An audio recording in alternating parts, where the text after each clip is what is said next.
Bismillahirrahmanirrahim. Assalamualaikum warahmatullahi wabarakatuh.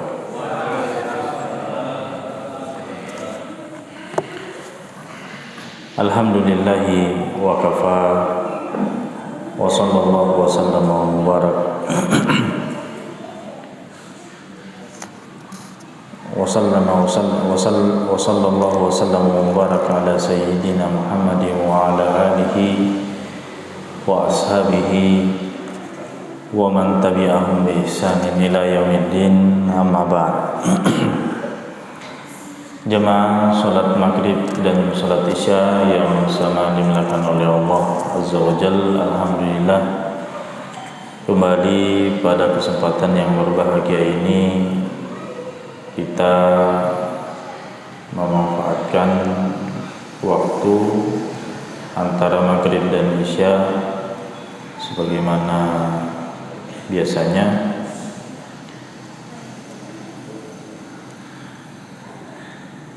untuk saling mengingatkan, saling menasihati dalam pembahasan kita, pembahasan fikih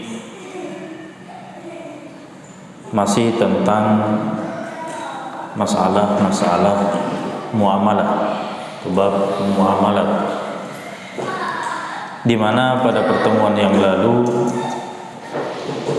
kita telah menyelesaikan pembahasan berkaitan dengan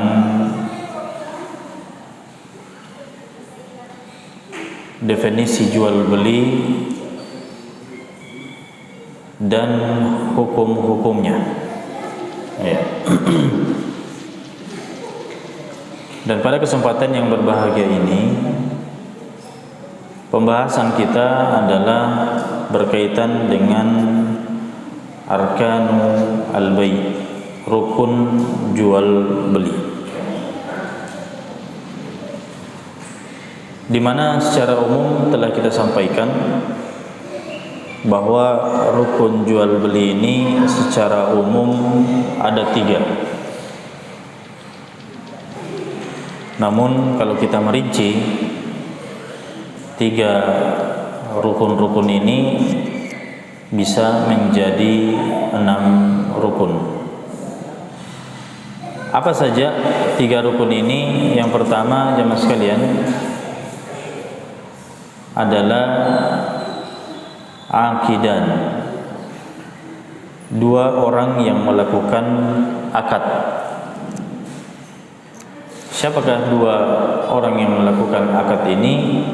Yang pertama adalah al-bai', yaitu penjual, dan yang kedua adalah al-mushtari, yang kedua adalah pembeli. Kemudian rukun yang kedua, jemaah sekalian, adalah maq'udun alaih, artinya sesuatu yang kita adakan akad di atasnya. Apa yang dimaksud dengan maq'udun alaih di sini? Yaitu as-samanu wal muthman, yaitu as-saman, harga, ya, dan al-muthman, dan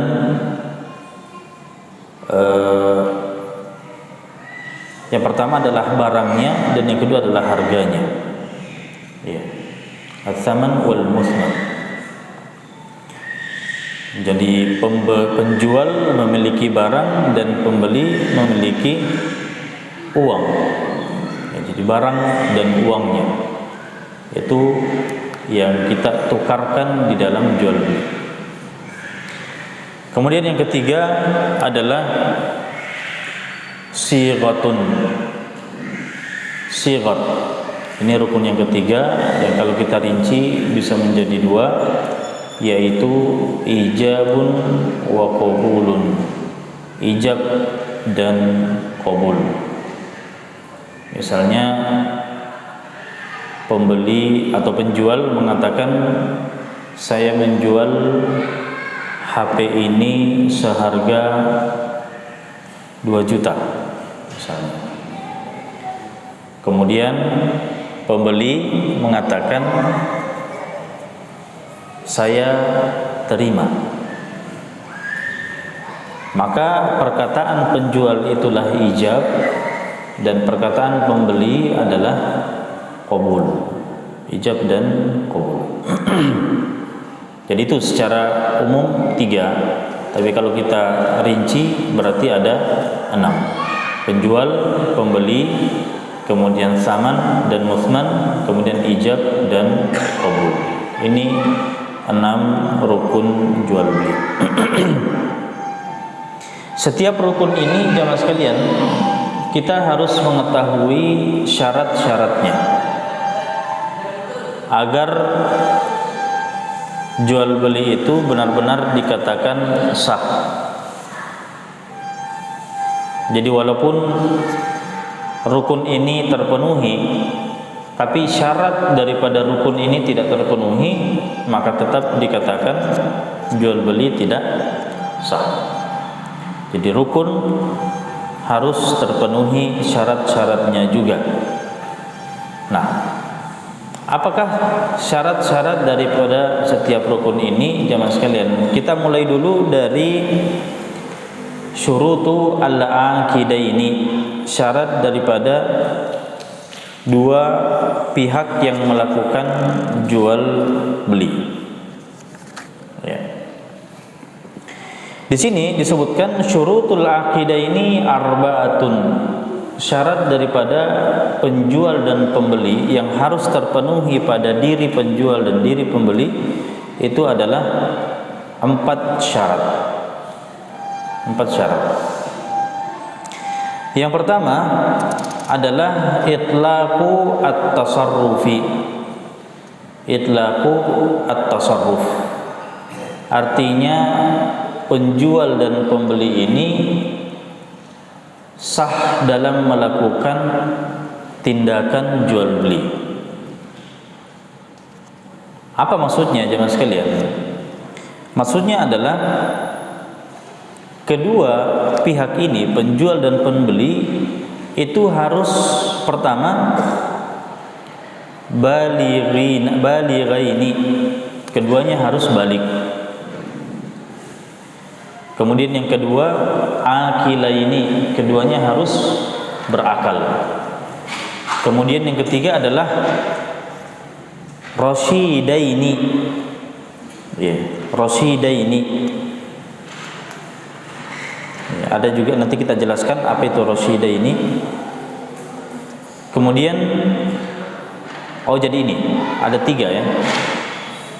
Jadi 3 yang dimaksud dengan itlaqu at-tasarruf, tindakan yang benar dalam jual beli. Sehingga jamaah sekalian, tidak sah jual belinya. Yang pertama, tadi dipersyaratkan apa? Balik. Ya, tidak tadi dipersyaratkan balik. Berarti tidak sah jual belinya siapa? Anak-anak yang belum balik.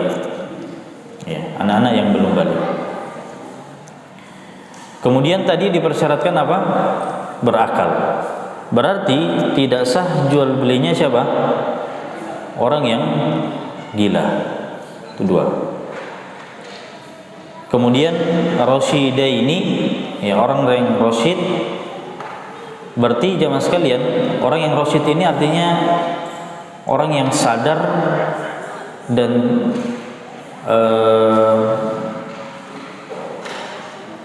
saya sulit mendapatkan terjemahan rasyid ini.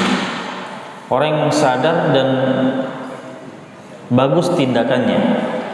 Artinya gini jamaah sekalian, tidak sah jual belinya orang yang safih. Safih itu bodoh. Ya. Safi itu bodoh. Artinya dia berakal. Dia bukan orang gila. Dan dia juga adalah orang yang balik, bukan anak-anak. Tapi dia safi, orang yang bodoh. Ya. Tidak bisa mengelola hartanya. Itu namanya safi. Nah, maka jemaah sekalian, dengan syarat ini itlaqut tasarruf, tindakan yang benar, yaitu balik, berakal dan rasyid, berarti tidak masuk semua yang bertentangan dengan syarat ini. Pertama, anak-anak tidak masuk syarat, berarti tidak sah jual belinya anak-anak. Kemudian yang kedua adalah orang gila, berarti tidak sah jual belinya orang gila. Kemudian yang ketiga adalah orang yang bodoh. Ya. Nah, di sini jemaah sekalian, kenapa ini dipersyaratkan itlaqut tasarruf?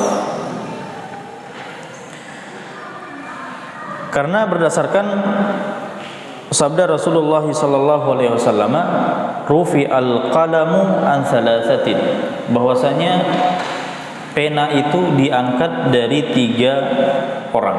Artinya tidak dibebankan syariat bagi 3 golongan. Pertama, anis sobi hatta yahtalim, dari anak-anak sampai dia balik. Ya, makanya anak-anak pun tidak wajib sholat, ya, tidak wajib sholat. Kemudian wa anin naimi hatta yastayqid, orang yang tidur sampai dia terbangun. Ya, orang yang tidur jam sekali hilang akal. Kalau orang tidur saja seperti itu, maka bagaimana dengan orang yang, kalau orang tidur kan kalau dibangunkan dia bangun, artinya kesadarannya dekat, ya, hilang akalnya itu masih ringan. Nah, bagaimana dengan hilang akal yang lebih berat lagi, seperti orang yang mabuk, ya, atau orang yang gila. Nah, ini hilang akalnya lebih berat dibandingkan orang yang tidur. Wa anil majnuni hatta yafiq, dan dari orang yang gila sampai dia sadar. Nah, itu dalilnya jemaah sekalian. Apa alasan lainnya kenapa mereka ini tidak sah jual belinya? Li'annal bai' tasarrufun fil mal, karena namanya jual beli itu adalah tindakan pada harta. Ya. Jadi dia adalah tindakan pada harta. Was-sabiyu awil majnun laisa ahlan litasarruf. Sedangkan tadi kita katakan anak kecil, begitu juga dengan orang gila dan orang bodoh, itu tidak sah dalam bertransaksi, tidak sah dalam, artinya bukan orang yang ahli di dalam bertransaksi, dalam melakukan tindakan-tindakan. Walaysa mukallafan, bahkan mereka sendiri itu bukan orang yang mukallaf, tidak dibebankan syariat kepadanya. Ya. Baik. Di sini ada pertanyaan jemaah sekalian. Bagaimana kalau jual beli itu dilakukan oleh orang yang mabuk? Orang mabuk melakukan jual beli, sah tidak jual belinya? Hah? Kalau di sini disebutkan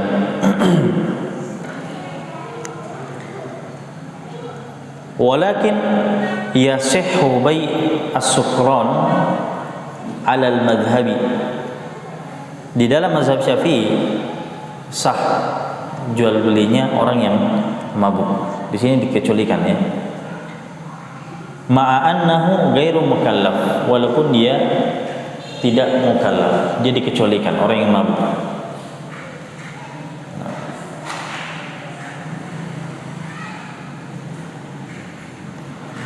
Kemudian berkaitan dengan anak-anak tadi disebutkan la yasihhu bai'us sabi wala syira'uhu, tidak sah jual belinya anak-anak, ya, baik dia menjual atau dia membeli, wasair tasarrufatihi, atau tindakan-tindakan yang lainnya. La li nafsihi wala li ghairihi, tidak sah untuk dirinya dan tidak sah juga untuk orang lain. Apa maksudnya? Ya, anak-anak misalnya dia menjual untuk dirinya sendiri, dia membeli untuk dirinya sendiri, ya. Ataukah misalnya dia membeli sesuatu atau menjual sesuatu atas nama orang lain, ya, dia disuruh membeli sesuatu, beli sana, atau menjual sesuatu. Maka dalam mazhab tidak sah.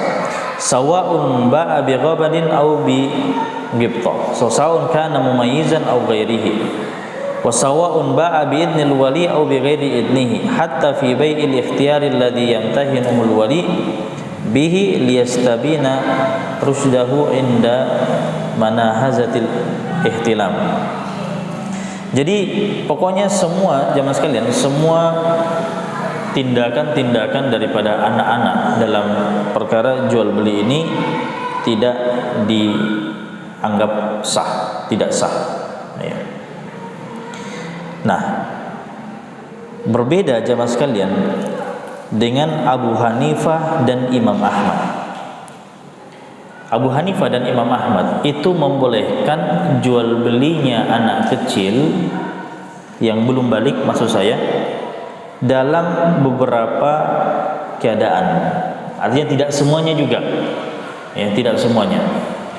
Keadaan-keadaan apa yang dianggap sah, ya, transaksi anak kecil tersebut, baik itu menjual atau membeli, dalam transaksi-transaksi yang kecil, yang remeh, ya, jajan misalnya, ya, kemudian apa, pokoknya yang sifatnya remeh, bukan dalam hal-hal yang besar. Ya, anak kecil disuruh pergi beli mobil misalnya, atau beli rumah, ini tidak sah, tidak sah. Tapi hal-hal yang remeh, dia jajan untuk dirinya sendiri, atau dia bantu orang tuanya menjual, misalnya jual makanan, ya, itu tetap dianggap sah. Nah, ini perbedaan pendapat di kalangan para ulama. Adapun dalam mazhab Syafi'i, ini sangat ketat. Anak-anak tidak bisa, selama dia belum balik, belum bisa melakukan transaksi, dan transaksinya itu dianggap tidak sah, dianggap tidak sah. Ya. Jadi bagaimana jemaah sekalian? Ya, sebaiknya kalau kita mampu untuk melakukan transaksi sendiri, ya, tanpa melibatkan anak-anak, itu jauh lebih baik, jauh lebih baik. Jangan sampai kita melakukan transaksi kemudian terlibat di situ anak-anak dan terjadi kesalahpahaman yang akhirnya di belakang terjadi masalah. Ya, maka untuk keluar dari perbedaan pendapat ulama, ya, sebaiknya dalam hal ini anak-anak tidak dimasukkan di dalamnya. Ya, kecuali kalau misalnya kita ada hajat, ya, tidak bisa, sakit, kita sakit misalnya, ya, suruh beli obat, kita tuliskan sama anak-anak itu obat, nama obatnya, pergi ke klinik misalnya, dia sisa bawa, dia sisa kasih uang, dia kasih pesanannya apa, nah, itu oleh sebagian mazhab boleh.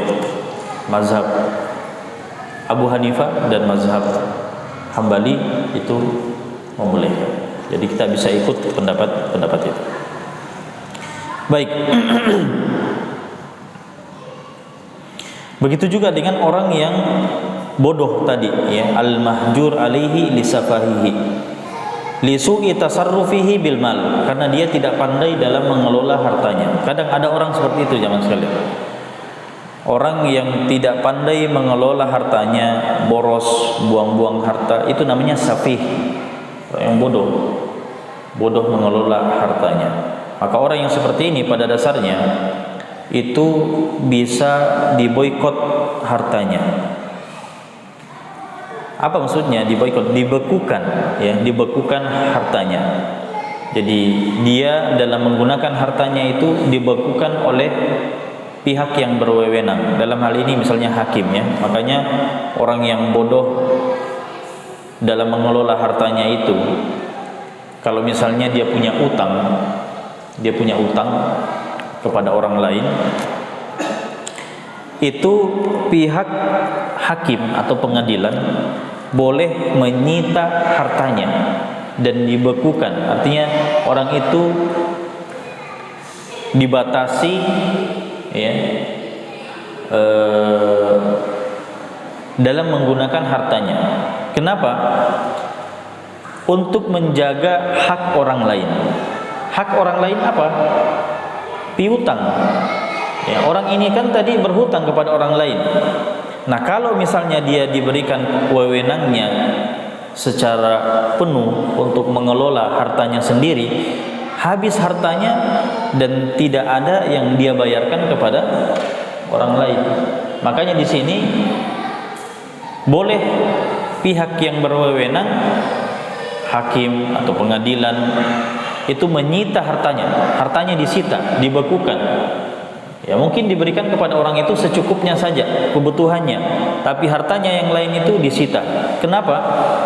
Untuk menjaga hak orang lain yang punya piutang terhadap dirinya. Ini namanya orang yang safih, orang yang bodoh dalam mengelola hartanya. Nah, orang yang seperti ini jamaah sekalian juga ternyata dalam mazhab Syafi'i itu tidak sah jual belinya. Ya. Orang yang dibekukan hartanya, ya, jadi dia sudah dibekukan hartanya karena kebodohannya. Nah, ketika dia melakukan transaksi atas nama dirinya atau atas nama orang lain, itu tidak sah. Itu tidak sah. Jadi statusnya sekarang itu sudah dibekukan hartanya. Nah, sekarang dia melakukan transaksi jual beli, sah apa tidak? Tidak sah. Ya.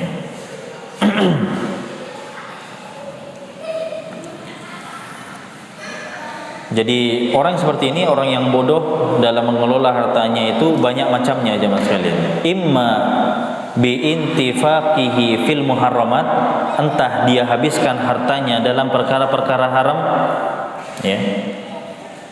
Jadi dia tidak bayar utangnya kepada orang lain, hartanya pun dia habiskan untuk perkara-perkara yang haram. Maka seperti ini harus dibekukan hartanya. Hartanya itu tidak boleh dia pakai, ditahan untuk membayar, ya,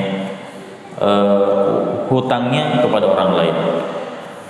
Au tabdidihi fil mubahat, atau misalnya dia boros, dia buang-buang hartanya untuk apa? Untuk perkara-perkara mubah saja. Sedangkan dia punya kewajiban membayar hutang, dia tidak bayar-bayar.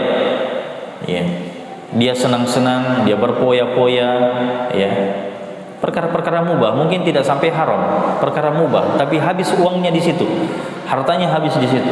Sedangkan dia punya hutang sama orang lain, maka orang seperti ini juga dibekukan hartanya. Itu namanya orang yang mahjur alaihi bisafah.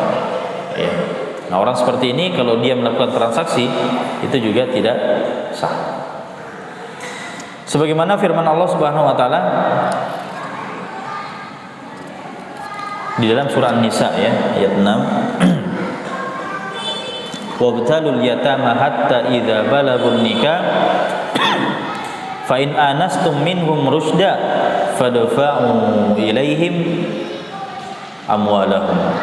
Ya, jadi anak-anak ketika dia misalnya anak yatim, ya, anak yatim itu kan tidak punya orang tua, ya. Maka ketika dia punya harta, maka hartanya ini, ya, karena dia masih anak-anak kan dia tidak bisa mengelola hartanya, sehingga hartanya ini dibekukan.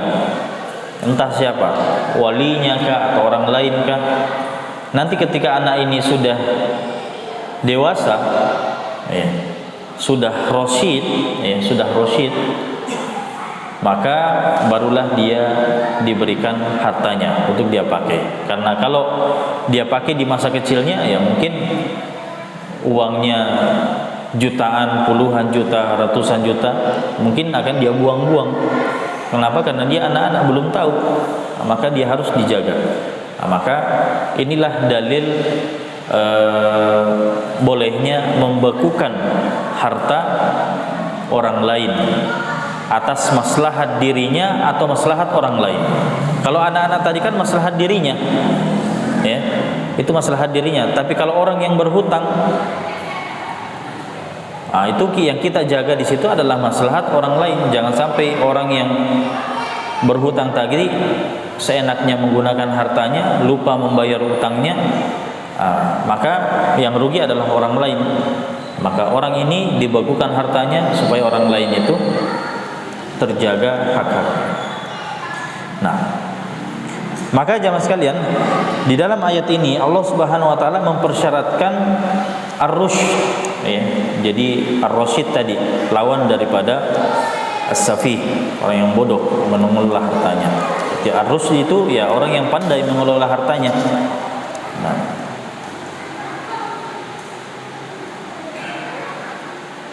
bagaimana dengan orang yang fasik, jamaah sekalian? Orang yang fasik, orang yang melakukan dosa besar atau yang melakukan dosa-dosa kecil secara terang-terangan. Kalau dia melakukan jual beli, sah tidak? Ya. Misalnya orang itu adalah peminum minuman keras, kemudian pergi ke warung beli makanan, sah tidak dia melakukan jual beli? Di sini disebutkan yasih bai'ul fasiqi, sah, tetap sah. Jual belinya orang yang fasik itu adalah sah. Ya, selama yang dilakukan itu adalah halal, ya, jual belinya adalah jual beli yang halal, bukan yang haram. Nah, baik. Jadi ar-rusyd tadi, orang yang pandai mengelola hartanya itu adalah orang yang baik agama dan baik dalam mengelola harta. Ya, itu maksudnya ar-rusyd. Baik. Jadi itu syarat yang pertama bagi seorang yang melakukan akad jual beli, baik itu penjual atau pembeli, dia adalah itlaqu at-tasarruf. Ya, yang tadi kita bahasakan sebagai orang yang berakal, orang yang balik, ya. Kemudian orang yang rasyid. Ya, orang yang rasyid. Rasyid itu apa? Itu tadi lawannya orang yang safih. Ya, orang yang dibekukan hartanya karena kebodohannya dalam mengelola hartanya.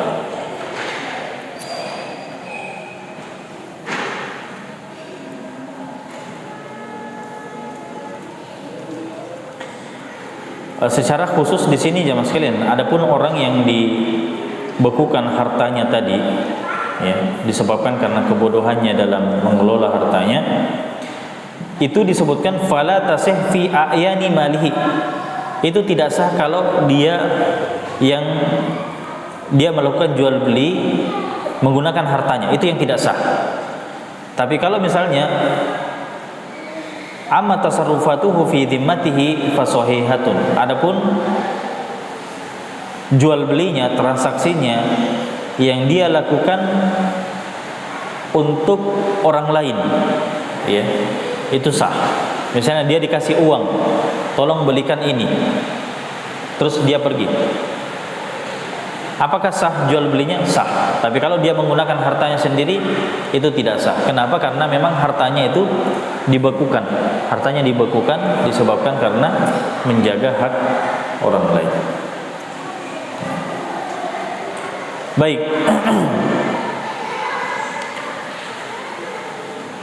Berapa menit lagi Isya? 15 menit. Kita melangkah ke syarat yang kedua, syarat untuk penjual dan pembeli. Syarat yang kedua jamaah sekalian adalah adamu al-ikrahi bi ghairi haq. Adamu al-ikrah bi ghairi haq, artinya tanpa adanya paksaan. Tanpa adanya paksaan, ya, yang tidak dibenarkan, tanpa adanya paksaan yang tidak dibenarkan. Adamul ikrah bighairi haq. Apa maksudnya jamaah sekalian? Maksudnya fala budda an yakuna mukhtaran, maka hendaklah seorang penjual dan pembeli itu ketika melakukan transaksi adalah berdasarkan kehendaknya masing-masing, berdasarkan keridhoannya, ya, mungkin seperti itu, ya. Jadi penjual dan pembeli itu sama-sama ridho, tidak ada unsur paksaan di dalamnya. Berarti jamaah sekalian, dengan syarat ini tidak sah jual beli yang dilakukan secara terpaksa, ya. Tidak sah. Ya. Misalnya ada yang mengancam jual mobil dengan harga sekian, kalau tidak nyawanya terancam, misalnya diancam seperti itu. diancam untuk jual murah mobilnya, kalau tidak mau nyawanya terancam. Akhirnya ya sudah, karena dia tidak mampu untuk membela dirinya, dia jual saja dengan harga yang sangat murah berdasarkan permintaan. Kenapa? Karena diancam. Maka jamaah sekalian, jual beli ini sah apa tidak? Itu tidak sah. Jual beli sepertinya tidak sah. Baik penjualnya yang terpaksa atau pembelinya terpaksa. Kamu harus beli HP saya ini. Kalau tidak beli, nyawa terancam. Berarti jamaah sekalian ini terpaksa juga, terpaksa dia beli. Jadi penjual dan pembeli itu sama-sama harus ridho.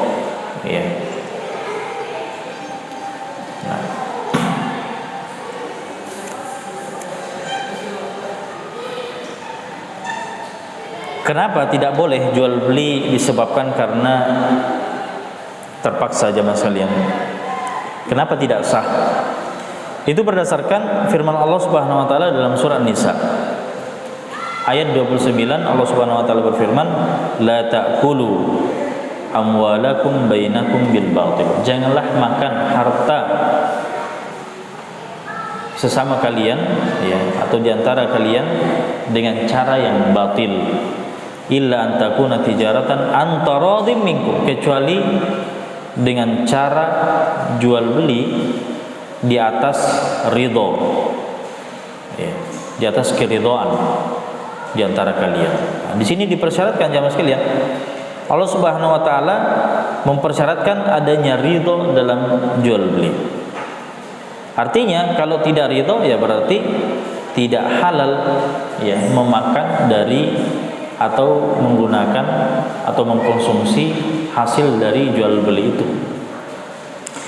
Kemudian dalam hadis yang diriwayatkan oleh Ibnu Majah dan Al-Baihaqi dari sahabat Abu Sa'id Al-Khudri radhiyallahu taala anhu, bahwa Nabi sallallahu alaihi wasallam bersabda, "Innamal bai' an taradin." Jual beli itu dibangun di atas ridho. Berarti menunjukkan bahwa kapan tidak ada keridhaan maka tidak sah. Apalagi namanya terpaksa, namanya terpaksa itu jamaah sekalian, namanya saja terpaksa, orang itu pasti menyimpan ketidakenakan dalam hatinya. Artinya ridhonya itu memang hilang ketika orang itu terpaksa. Dan orang yang terpaksa juga, orang yang terpaksa itu kalau dalam syariat itu tidak dibebani, syariat orang yang terpaksa itu. Makanya dalam hadis yang lain, hadis yang diriwayatkan oleh Ibnu Majah, Baihaqi dan Daruqutni, rufi'a an ummati al-khata' wal nisyan wa mastukrihu alaih. Jadi diangkat dari umatku ini apa? Pertama, kesalahan. Orang yang salah itu tidak berdosa. An-nisyan, kelupaan. Orang yang lupa itu tidak berdosa. Kemudian yang ketiga adalah wa mastukrihu alaihi, orang yang terpaksa dalam melakukan sesuatu. Itu dalam syariat itu tidak dibebani syariat. Oleh sebab itu jual beli yang dilakukan secara terpaksa itu dianggap tidak sah. Itu dianggap tidak sah. Namun jamaah sekalian, kalau terpaksanya itu karena alasan yang dibenarkan, berarti di sini terpaksa ada dua macam. Ada terpaksa yang alasannya tidak dibenarkan, dan ada terpaksa yang alasannya dibenarkan. Apa maksudnya terpaksa yang dibenarkan dengan alasan yang dibenarkan? Di sini disebutkan contohnya jamaah sekalian, ka'an tawajjaha alaihi bai'u malihi liwafa'i dainihi famtana. Misalnya gini, dia punya hutang sama orang lain, dia tidak punya uang untuk membayarnya, tapi dia punya harta, dia punya barang, sehingga orang yang punya piutang tadi mengatakan, jual barangmu bayar hutangmu. Iya. Jual barangmu, dia punya motor misalnya. Motornya itu sepadan dengan harga hutangnya, sepadan dengan nominal hutangnya, sehingga dia dituntut untuk menjual motornya. Jual motormu untuk bayar hutang. Kemudian dia tidak mau, sehingga dibawa ke pengadilan, dan di pengadilan diputuskan oleh hakim bahwa Anda harus menjual motor. Maka motornya itu disita dan dijual, kemudian harganya diberikan kepada orang yang punya piutang. Nah, sekarang di sini jamaah sekalian, ketika dia menjual motornya itu, ada perasaan terpaksa atau tidak? Ada perasaan terpaksa. Tapi ini adalah terpaksa yang dibenarkan. Artinya dengan alasan yang dibenarkan. Kenapa? Karena dia sendiri punya utang dan tidak punya uang untuk membayarnya, tapi dia punya barang. Nah, barang ini dijual untuk membayar utangnya. Itu adalah alasan yang dibenarkan, sehingga dia dipaksa untuk menjual barangnya. Kalau tidak mau menjual barangnya sendiri, akan dijualkan oleh pihak yang berwenang, dalam hal ini pengadilan, ya. Dan dia mau atau tidak mau, tetap harus mau. Itulah yang kita katakan terpaksa dengan alasan yang dibenarkan. Maka ini sah. Kalau seperti ini sah. Ya, karena terpaksa itu ada dua macam. Ada yang alasan tidak dibenarkan, ada yang alasan dibenarkan. Nah. Baik.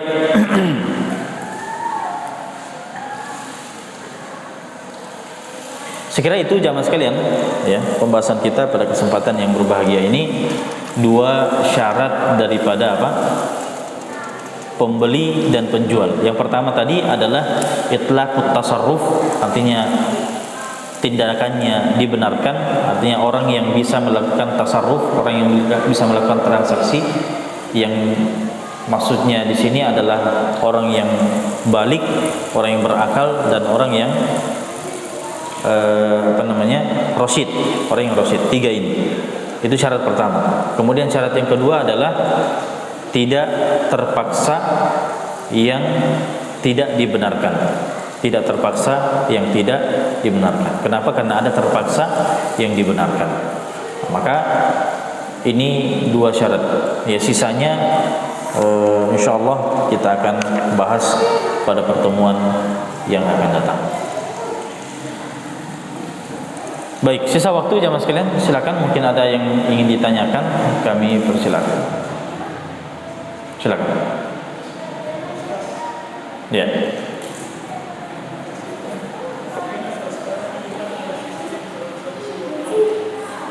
Tapi tidak terlalu kurang, saya tidak dengar.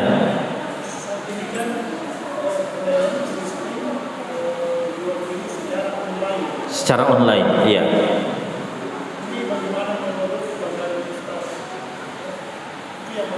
Ya.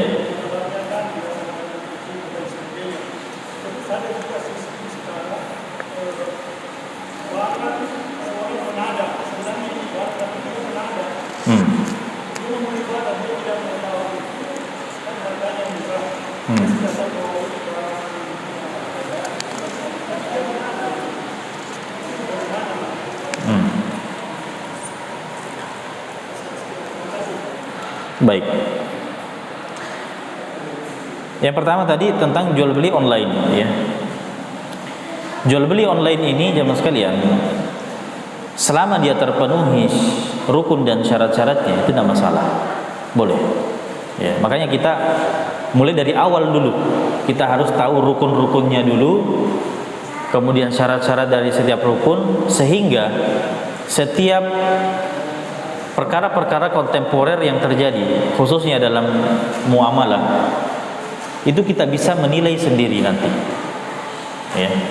Itu kalau kita sudah tahu semua rukun-rukunnya, semua syarat-syaratnya, maka apapun yang terjadi itu mudah untuk kita selesaikan, ya.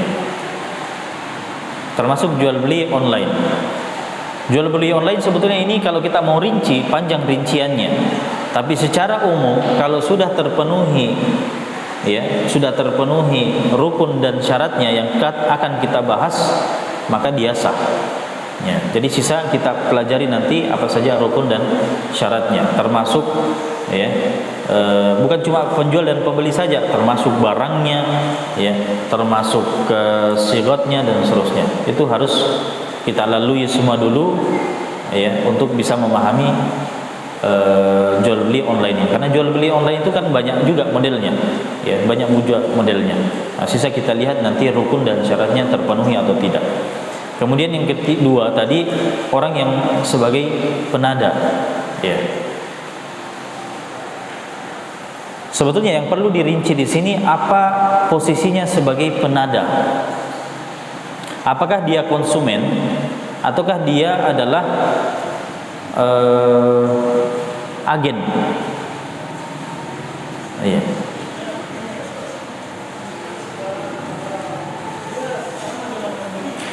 Pembeli, iya. Baik.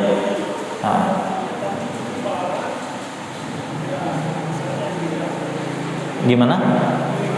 Legal, ilegal. Barang curian.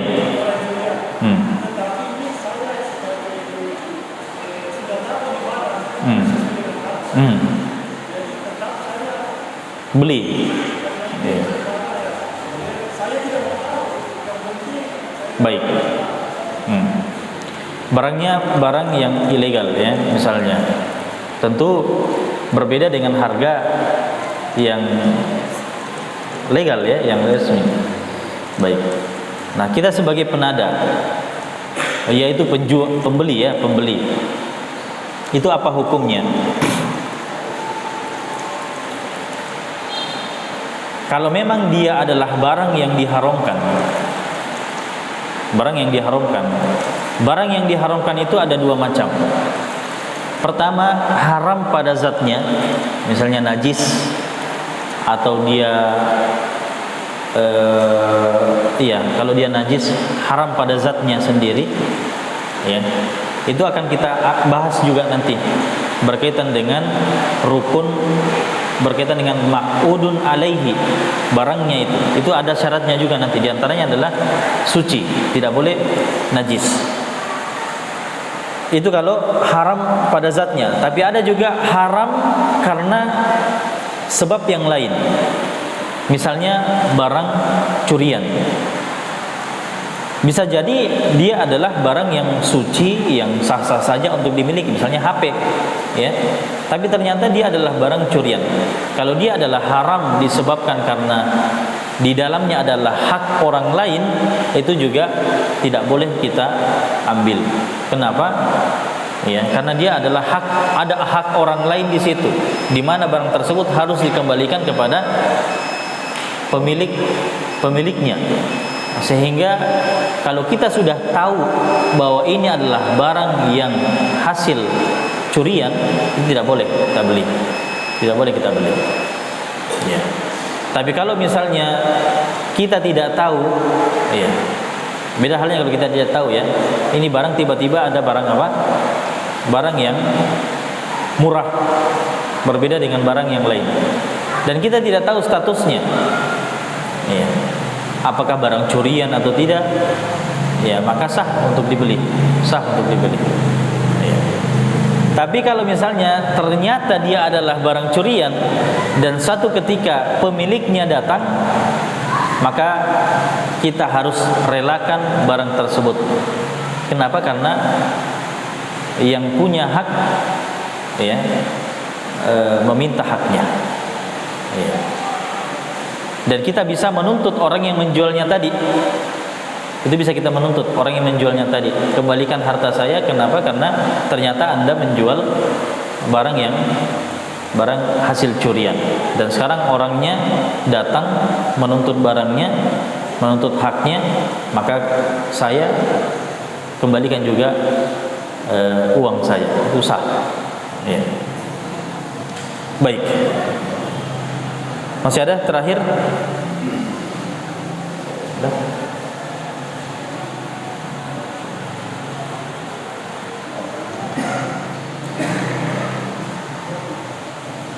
Silakan jamaah sekalian.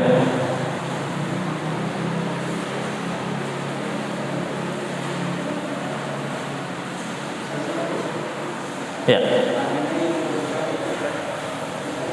Paksa, paksa yang dibutuhkan, apakah pindah itu yang benar? Bahwa kebutuhan ini, orang-orang penjual sampai ya harganya sedikit, karena kita terpaksa kita beli. Terpaksa kita beli. Ya,